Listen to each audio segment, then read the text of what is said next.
अस्सलामुअलैकुम नाज़रीन और सामीईन। आज का हमारा वीडियो का टॉपिक है बलम बिन बाऊरा क्यों जलील हुआ।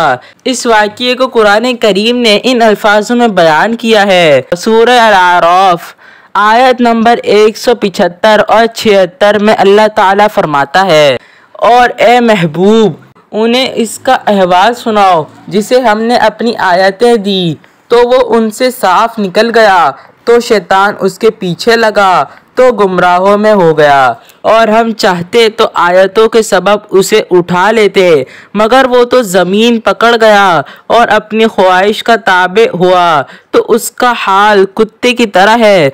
तो उस पर हमला करे तो ज़बान निकाले और छोड़ दे तो ज़बान निकाले। ये हाल है उनका जिन्होंने हमारी आयतें झुटलाई। तो तुम नसीहत सुनाओ कि कहीं वो ध्यान करें। रिवायत में है कि बाज़ अंबिया कराम ने खुदा ताला से दरियाफ्त किया कि तूने बलम बिन बाऊरा को इतनी नेमतें अता फरमा कर फिर उसको क्यों उस कहरे मुज़ल्लत में करा दिया। तो अल्लाह ताला ने फरमाया कि उसने मेरी नेमतों का कभी शुक्र अदा नहीं किया। अगर वो शुक्र गुजार होता तो मैं उसकी करामतों को सल्ब करके उसको दोनों जहां में उस तरह जलील ख्वार और गायब खासिर ना करता। ये शख्स अपने दौर का बहुत बड़ा आलिम और आबिद व जाहिद था, और इसको इसमें आज़म का भी इल्म था। यह अपनी जगह बैठा हुआ अपनी रूहानियत से अर्श आज़म को देख लिया करता था, और बहुत ही मुस्तजाबुद दावात था कि इसकी दुआएं बहुत ज़्यादा कबूल हुआ करती थीं।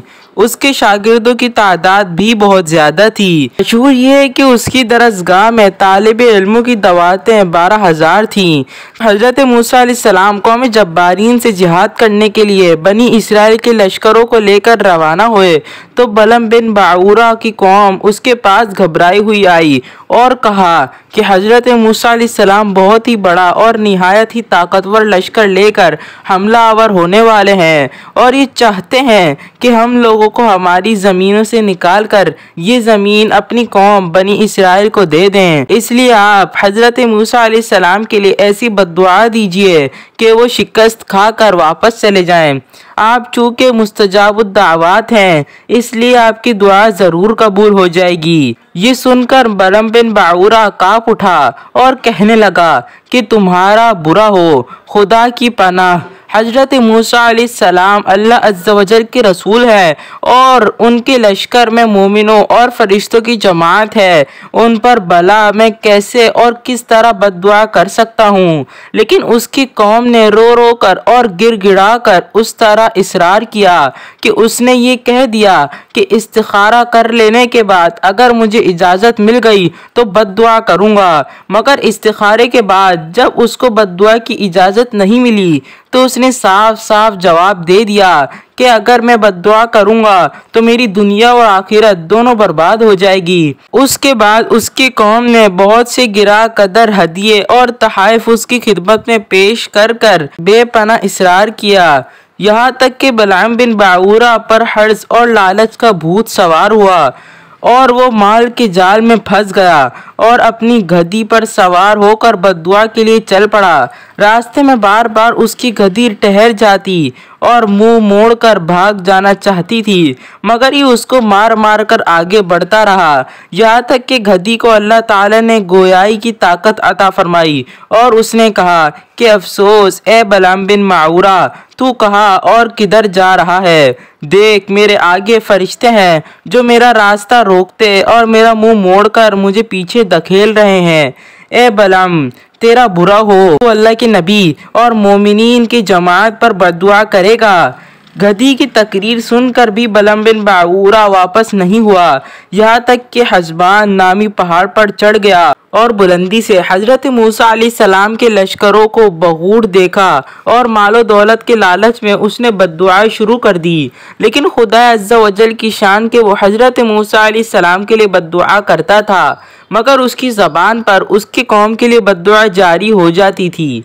ये देखकर कई मरतबा उसकी कौम ने टोका कि ए बलम तुम तो उल्टी बद्दुआ कर रहे हो। तो उसने कहा कि ए मेरी कौम मैं क्या करूं, मैं बोलता कुछ और हूँ और मेरी ज़बान से कुछ और ही निकलता है। फिर अचानक उस पर यह ग़ज़ब इलाही नाजिल हो गया, कि नागहा उसकी ज़बान लटक कर उसके सीने पर आ गई।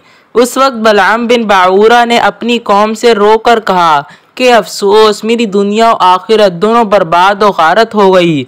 मेरा ईमान जाता रहा और मैं कहर कहार और गज़ब जब्बार में गिरफ्तार हो गया। अब मेरी कोई दुआ कबूल नहीं हो सकती, मगर मैं तुम लोगों को मकर की एक चाल बताता हूँ।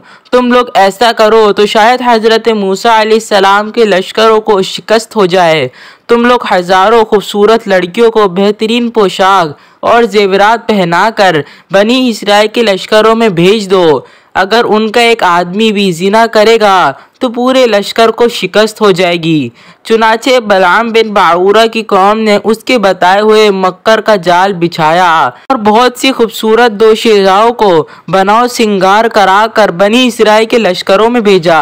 यहाँ तक कि बनी इसराइल का एक रईस एक लड़की के हुस्न जमाल पर फरीफ्ता हो गया और उसको अपनी गोद में उठाकर हजरत मूसा अलैहिस्सलाम के सामने आ गया और फतवा पूछा कि ए अल्लाह अज़्ज़ा वजल के नबी, ये औरत मेरे लिए हलाल है या नहीं।